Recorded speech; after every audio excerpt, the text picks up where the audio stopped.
नमस्कार साथियों। आज मैं अपने बीकॉम के विद्यार्थियों के लिए महादेवी वर्मा के संस्मरणात्मक रेखा चित्र बिबिया पर बात करने आई हूँ।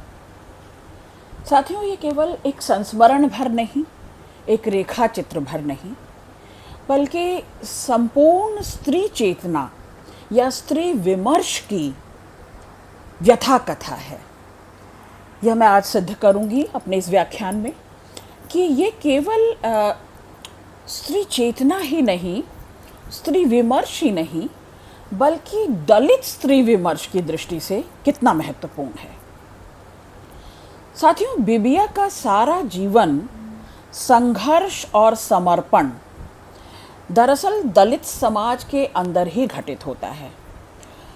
वह हर प्रकार से अन्य सामान्य स्त्रियों की तरह है, बल्कि रूपसी है, खूबसूरत है, सांवली है, पर सुडौल है, आकर्षक है, खूबसूरत है। बिबिया जैसी स्त्रियां केवल उस समय के समाज में ही मौजूद नहीं थीं, बल्कि उससे भी पहले और आज भी अपनी पूरी विभीषिका के साथ, पूरी विडंबना के साथ, अपनी व्यथा कथा के साथ आपके सामने मौजूद हैं। ये पुरुष वर्चस्व का समाज है और ये पुरुष वर्चस्व का समाज हमेशा की तरह ऐसी बिबियाओं के समस्या को समस्या नहीं मानता, उन्हें अनदेखा करता है, बल्कि ऐसी समस्याओं को अधिकांश स्त्रियां भी समस्या के रूप में नहीं मानती। आज मैं इस व्याख्यान में इस विपदा पर भी, इस दुख पर भी, इस व्यथा पर भी बात करूंगी। यानी कि ये वर्चस्व वादी समाज पुरुष समाज ही नहीं, बल्कि हम स्त्रियां भी इस विभीषिका को कोई समस्या नहीं मानती। ये दुखद है और आज का व्याख्यान इसी पर है। महादेवी वर्मा ने दरअसल यहाँ बिबिया की समस्या को केवल अधिकांश स्त्रियों की समस्या के रूप में नहीं, बल्कि समाज की विभीषिका के रूप में, पुरुष के तथाकथित दोगले व्यवहार और समाज के जिसे कहते हैं ना, स्त्री सदैव परित्यक्ता रहती है, उसे छोड़ दिया जाना, स्त्री को छोड़ दिया जाना जैसे पुरुष का ये अधिकार होता है, उसका जन्मजात अधिकार होता है। और बिबिया भी इसकी शिकार है। दरअसल वो सामान्य स्त्रियों की तरह घरेलू कामों में निपुण है, तेज तर्रार है, और सबसे ज़्यादा जो दुखद है उसके व्यक्तित्व के लिए कि स्वाभिमानी है, स्वाभिमान रखती है, अपने पर अभिमान रखती है। और यह तेज़ तर्रार होना, स्वाभिमानी होना दरअसल उसके व्यक्तित्व के लिए और उसके पूरे जीवन के लिए खतरा बन जाता है। उसके अंदर का स्वाभिमान कई बार असह्य स्थितियों में शेरनी के हुंकार की तरह रहता है और ये पुरुष के वर्चस्व को चुनौती देता है, पुरुष को ललकारता है और पुरुष के लिए खतरा बनता है। आप समझ रहे हैं ना?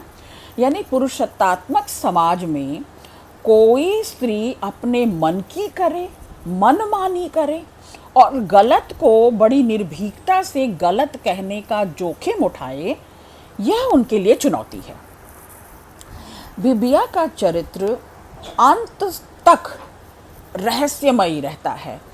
माने आप अबूझ कह सकते हैं कि समझा बूझा नहीं जा सकता कि बिबिया कहाँ समा गई, बिबिया का अंत क्या हुआ। उसके चरित्र को न समझ पाने का दरअसल असली कारण महादेवी वर्मा की इस टिप्पणी से आप समझें कि तीसरी शादी के बाद जब बिबिया कई दिनों तक नज़र नहीं आती, महादेवी वर्मा लिखती हैं, जब 1 वर्ष तक मुझे उसका कुछ समाचार न मिला, तब मैंने सोचा कि वह जंगली लड़की अब पालतू हो गई। आप समझ रहे हैं? जंगली होना बर्बर होना नहीं है, जंगली होना अराजक होना नहीं है।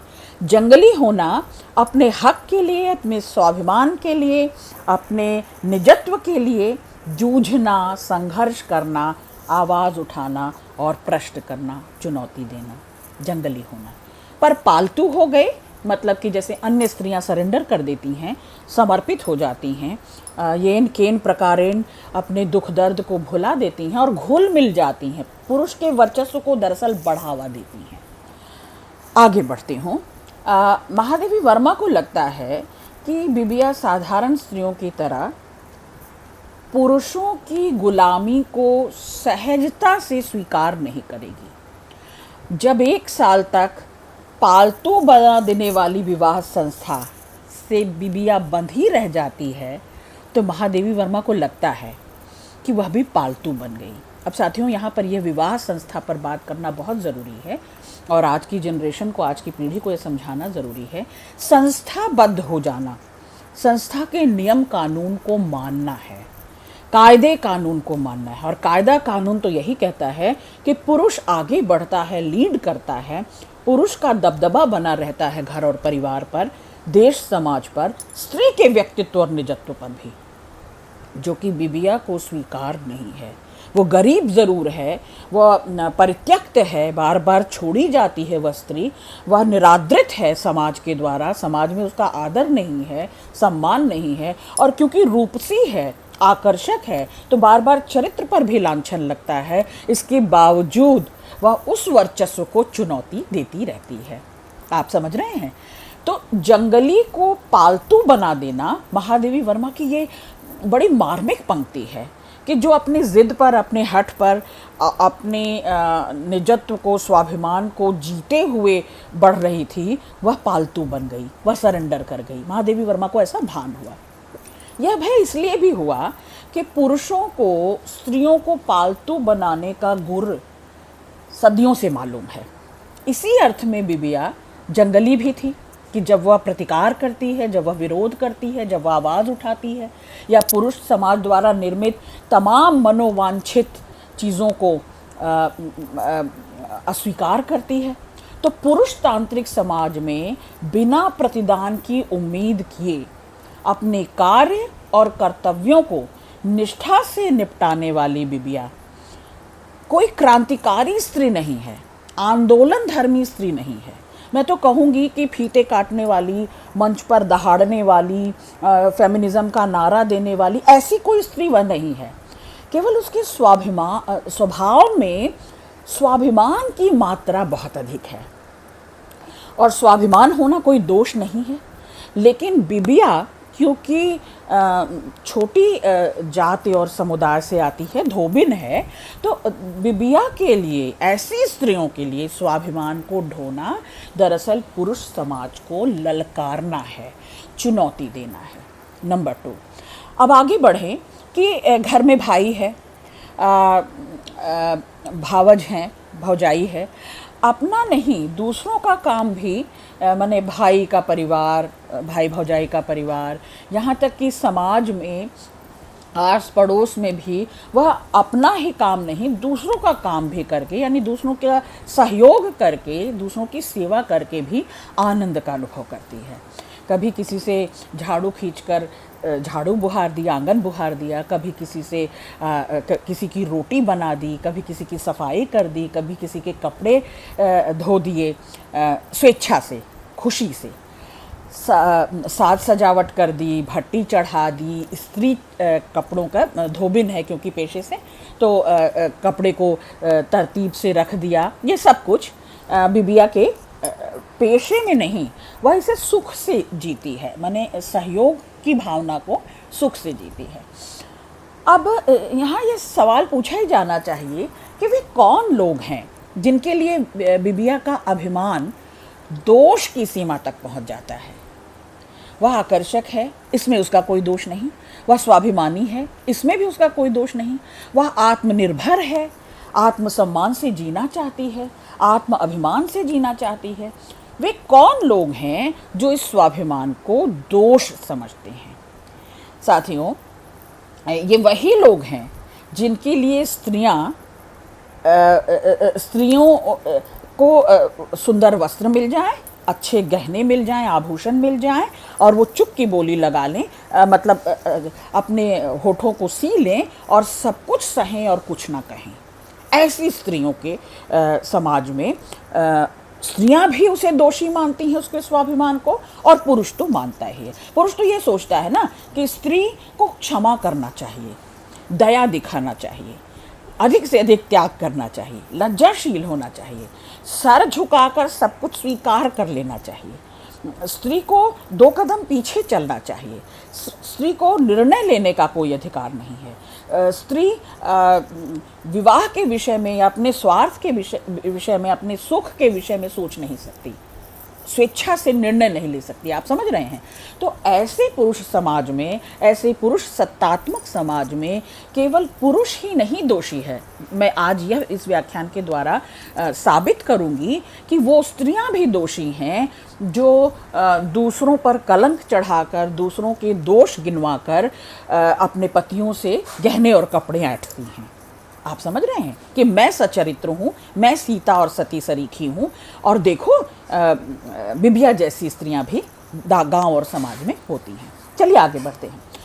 अब घर से बाहर निकलने की स्वतंत्रता, अपनी आजीविका चलाने यानी स्वावलंबन होने की स्वतंत्रता, स्वावलंबी होने की स्वतंत्रता, स्वाभिमान से जीने और अपनी जीविका में भागीदारी निभाने की स्वतंत्रता, कर्मठ होकर, जुझारू होकर जीने की स्वतंत्रता, दलित स्त्रियां क्योंकि इन सब दृष्टियों से स्वतंत्र होती हैं और उन्हें पुनर्विवाह की भी आज्ञा होती है पुरुष समाज के द्वारा। जैसे देखिए, उच्च वर्ग में, उच्च वर्ण में, जाति और समुदाय में पुनर्विवाह को जैसे दोष माना जाता है, दरअसल दलित समाज में वो स्त्रियां जो दोबारा बसना नहीं चाहती अपने हट के कारण, अपनी ज़िद के कारण, अपने स्वाभिमान के कारण, अपनी स्वेच्छा से, अपनी सुरक्षा के हित वे दूसरे किसी पुरुष के अधीन नहीं होना चाहती, तो ऐसी स्त्रियों पर दबाव डाला जाता है पुनः विवाहित होने के लिए।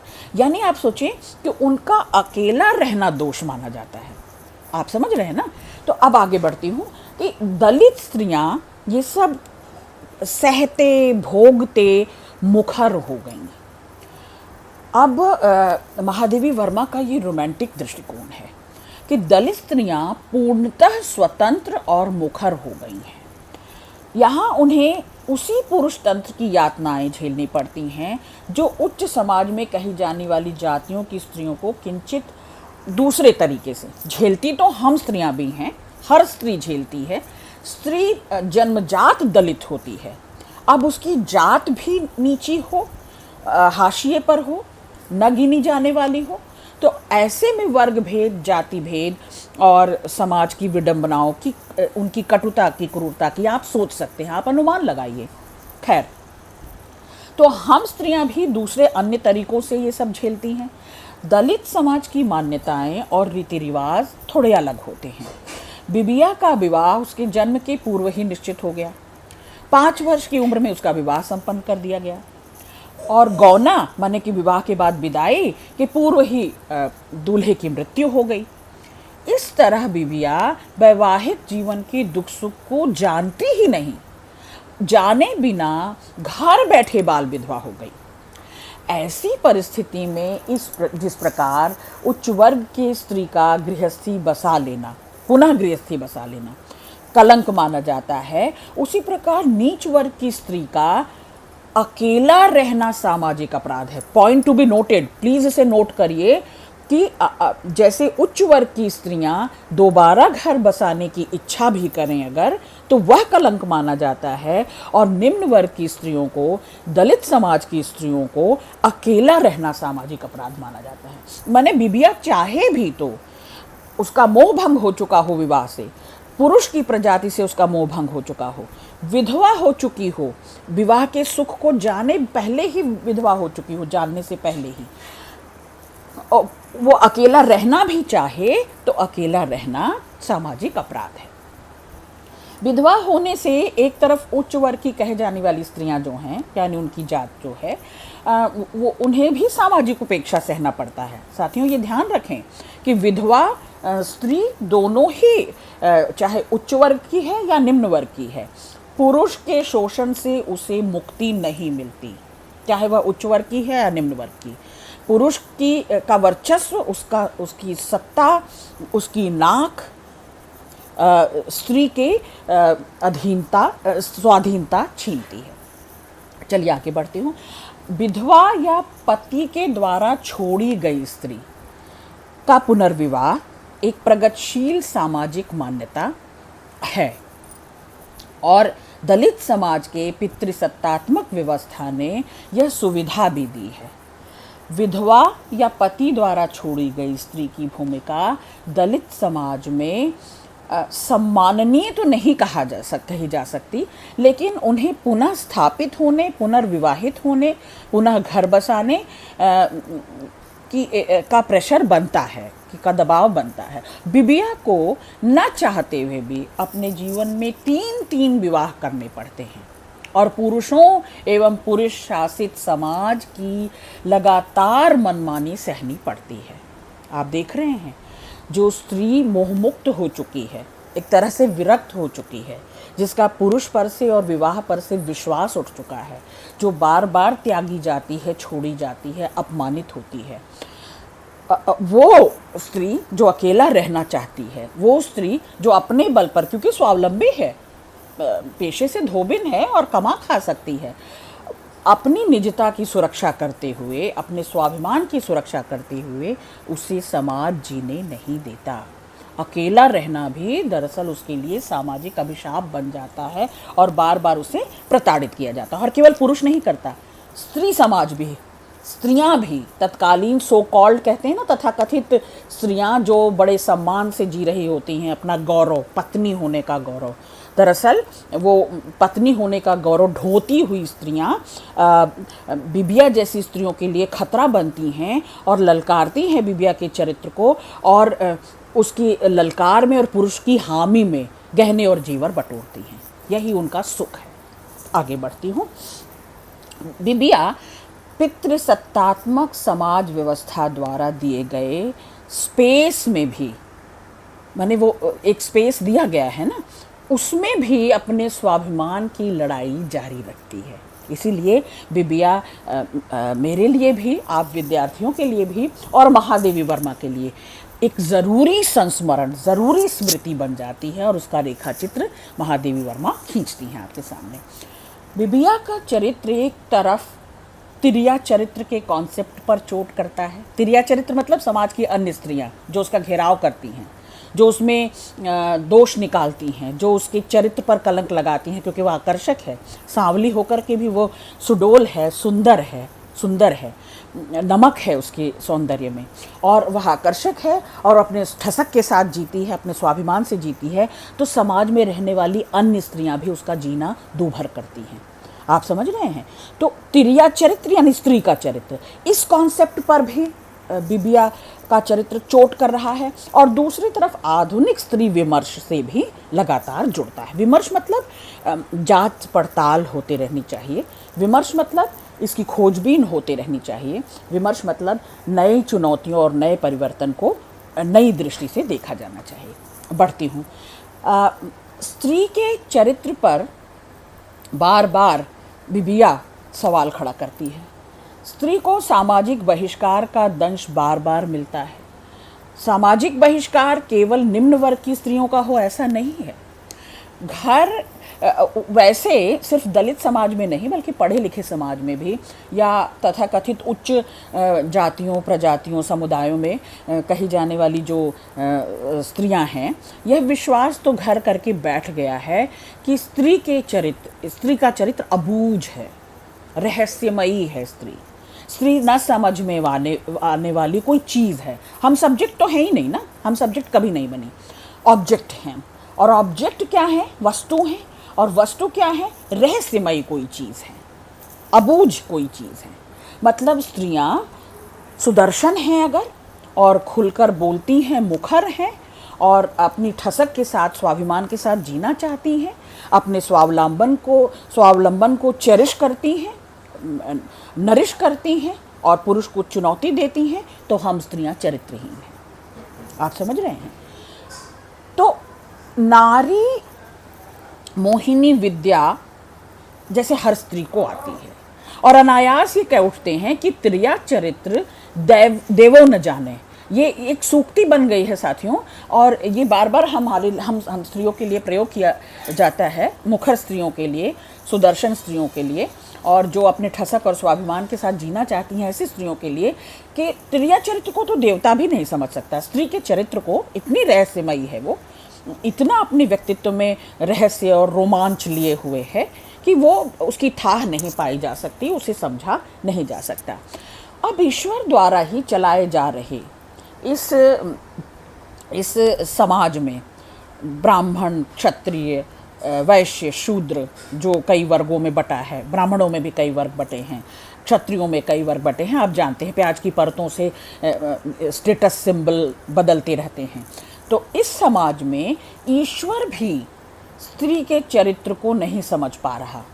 तो बेचारे ईश्वर के संतान पुरुष, वे ईश्वर की संतान हैं, वे निरीह पुरुष, मासूम सरल पुरुष स्त्री के चरित्र को क्या समझें। आप देख रहे हैं कि ये सूक्ति कितनी मारक है, कैसी चोट करती है।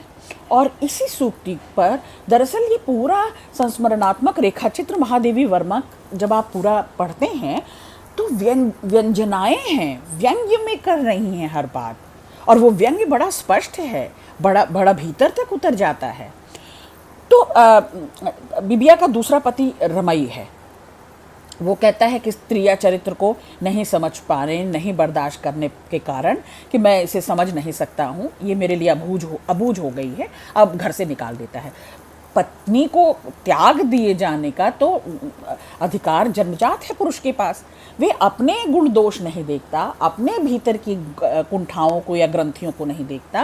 कहता है ऐसी औरत के लिए मेरे घर में कोई जगह नहीं है, चाहे भाई के यहाँ पड़ी रहे, चाहे दूसरा घर कर ले। असल में पुरुष को उसकी मनमानी झेलने वाली स्त्री चाहिए, उसकी हाँ में हामी मिलाने वाली स्त्री चाहिए, उसके गहने कपड़ों पर रीझ जाने वाली और नतमस्तक हो जाने वाली, बिछ जाने वाली स्त्री चाहिए। और कम से कम चुप न रहे, बड़बड़ाए, अंदर ही अंदर बड़बड़ाए, पर विरोध न करे, मुखर न रहे। समझ रहे हैं आप? तो बिबिया का अभिमान इतना उथला नहीं है, बल्कि अन्य स्त्रियों की तरह पुरुष के दिए हुई चीज़ों पर रीझ जाना, बिछ जाना बिबिया के चरित्र में नहीं है। अब आप इसे ऐसे समझें कि अपने समाज के दूसरे पुरुषों की पत्नियों की तरह बिबिया न नवोढ़ी है, नई नवेली, और न जुआरी पति शराबी रमई के साथ वह खप जाने के लिए तैयार होती है। विवाह के पश्चात पहली रात को जब बिबिया अपने घर में दाल, तरकारी, सब्जी बनाकर रोटी सेकने की कोशिश में रहती है, रमई की प्रतीक्षा कर रही होती है, और नशे में धुत पति घर लौटता है और घृणास्पद बातें करता है, गालियाँ बकता है। स्त्री के लिए गालियाँ बकना भी पुरुष का जन्मजात हक है। बिबिया डट कर उसका प्रतिरोध करती है। गलत नहीं सुनूंगी, नहीं सहूंगी। वह रमई से गुस्से में कहती है, चुल्लू भर पानी में डूब मरो, ब्याहता मेहरारू से अस बतियावत हो, जाने बेसवा के आए हो, छी छी।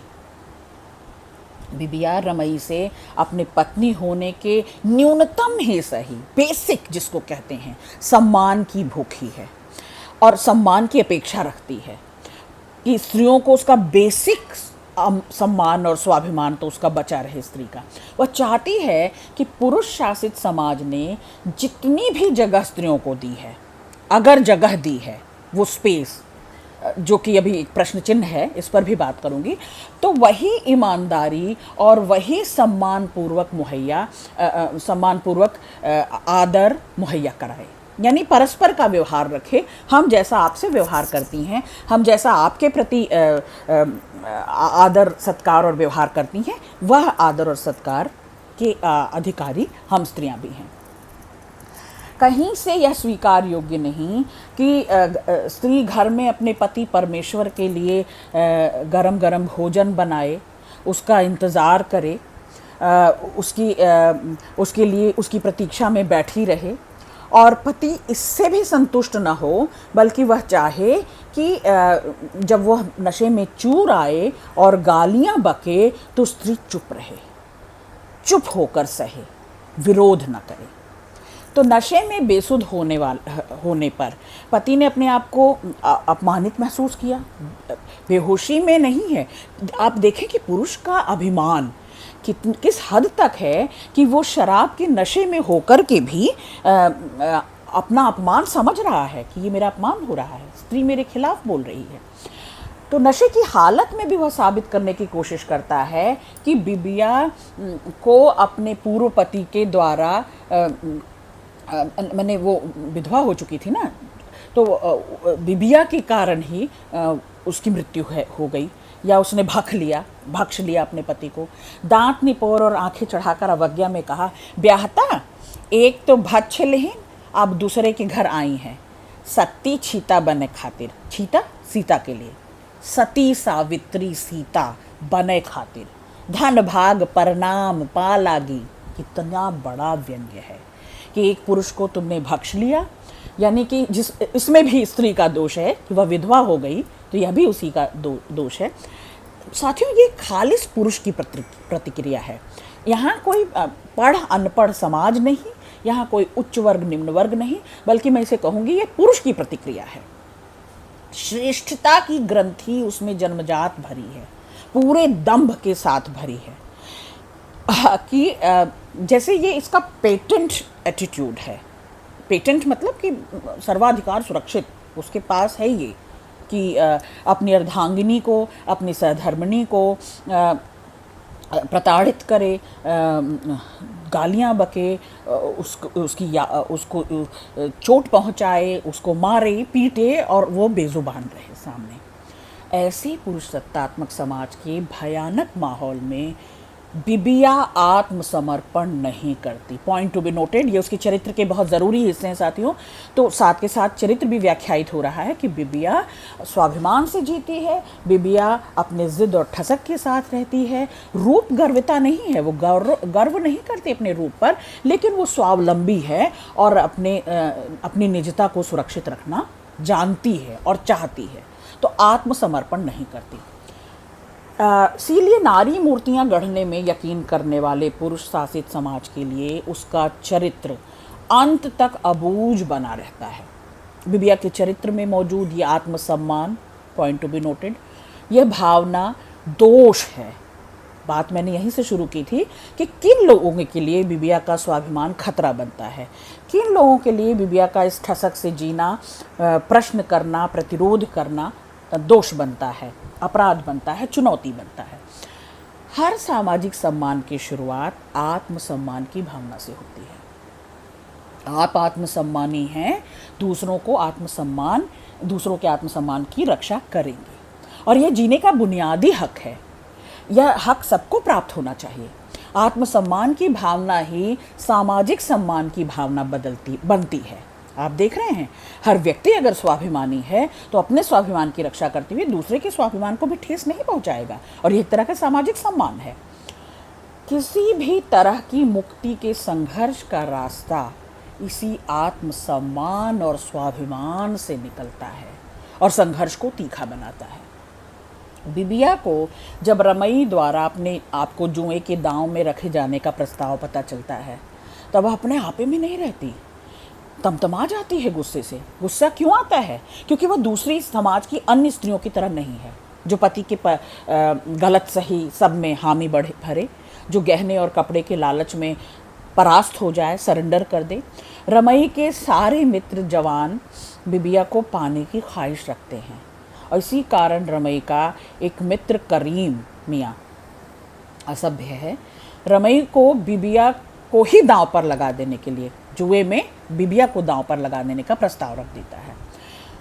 उसी करीम मियाँ को अपने दरवाजे पे देखकर बिबिया का आत्मसम्मान जाग उठता है, और बिबिया का आत्मसम्मान ऐसा वैसा नहीं साथियों, शेरनी की हुंकार है। जैसे भीतर से तरकारी काटने वाला बड़ा सा चाकू निकाल कर लाती है, भौवें टेढ़ी करके उसे ललकारती है और रमई को ऐसी हरकत पर धिक्कारती है और दरअसल अपमानित करती है अपने द्वार पर। और रमई घबरा जाता है क्योंकि वह पुरुष है और ऐसी किसी स्त्री से अभी तक उसका सामना नहीं हुआ होता। तो वो अपने मित्रों में और यहाँ तक कि बिबिया के पति को भड़काने की पूरी कोशिश करता है। साथियों, आप ये देख रहे हैं कि ये जो पुरुष समाज है ना, दरअसल ये बर्दाश्त नहीं कर पाता ऐसी किसी स्त्री को, सह नहीं पाता जो चुनौती दे दे, जो सवाल कर दे, जो ललकारे, जो धिक्कारे, ऐसी स्त्री को बर्दाश्त नहीं कर पाता। इसमें ध्यान देने वाली बात यह भी है कि ऐसा नहीं है कि उस समय और कहानीकार या और साहित्यकार इस तरह के कॉन्सेप्ट पर लिख नहीं रहे थे। महादेवी की बिबिया इस कॉन्सेप्ट का एक नया अनूठा, मैं कह सकती हूँ अनूठा, महादेवी स्वयं क्योंकि स्त्री हैं।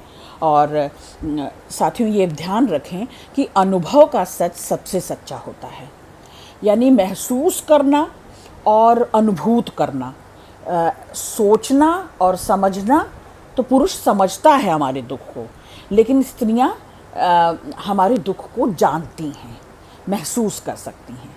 ठीक है, तो ये अनुभव और अनुमान की लड़ाई है। महादेवी वर्मा स्वयं स्त्री हैं, तो वे स्वयं स्त्री होकर अधिक सचेत साहित्यकार हैं।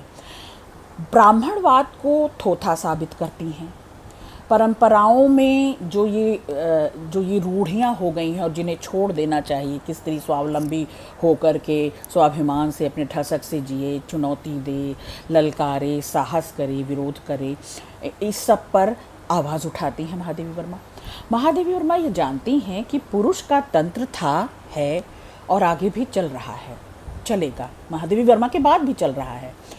लेकिन स्त्री कोई गाय बछिया नहीं है, स्त्री कोई अबोली, गूंगी पशु प्रजाति नहीं है। पुरुष समाज ने स्त्री को तिल तिल करके इसी रूप में गढ़ा है कि अबोले रहो, और अबूझ कहता रहा कि ये समझ में ना आने वाली चीज़ है, और तिरिया चरित्र देवो न जाने, मतलब ईश्वर भी तिरिया चरित्र को समझ नहीं पाता। आत्मसम्मान से जीने का हक जो स्त्रियां रखती हैं और जो कहने का जोखिम उठाती हैं, दरअसल पेट्रियार्कल समाज सोसाइटी को जो चैलेंजेस देती हैं, फाइट करती हैं, ऐसी स्त्रियों के आत्मसम्मान को की सुरक्षा के लिए महादेवी वर्मा आवाज़ उठाती हैं। साथियों, ये बात करना बहुत ज़रूरी इसलिए भी था कि आप ये देखें कि उस समय महादेवी वर्मा इस पर आवाज़ उठा रही हैं बिबिया के बहाने। तिरिया चरित्र को बताया उन्होंने, स्वावलंबी स्त्रियों को बताया, कर्मठ स्त्रियों को बताया, जो बोलने और कहने का जोखिम उठाती हैं, ऐसी स्त्रियों के बारे में बताया।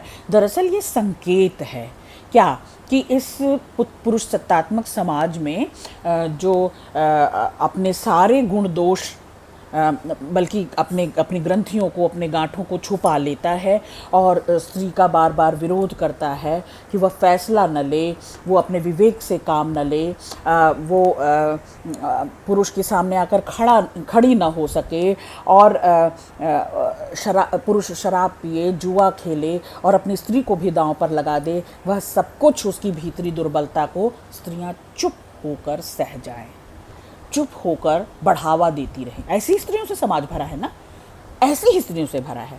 पुरुष अपने दोष के लिए उतना दोषी नहीं है जितना इस तरह की तथाकथित स्त्रियां हैं जो चुप लगाकर बैठ जाती हैं और जो उनके उसको बढ़ावा देती हैं, इन दोषों को, इन ग्रंथियों को बढ़ावा देती हैं। बिबिया को रमई के घर और गांव से निकाल दिए जाने पर पूरा पुरुष समाज सहज रूप से एक मत है कि ऐसी सुंदर और मेहनती स्त्री को छोड़ना सहज नहीं है। सब ये अनुमान लगा बैठते हैं कि उसके गुणों में ही कोई भारी दोष होगा। साथियों, हम स्त्रियों पर भारी दोष क्या होता है? चरित्र का दोष। सबसे पहले स्त्रियों को अगर कोई सवाल झेलना पड़ता है, कोई सवाल उस पर उठाया जाता है, तो चरित्र का सवाल उठाया जाता है।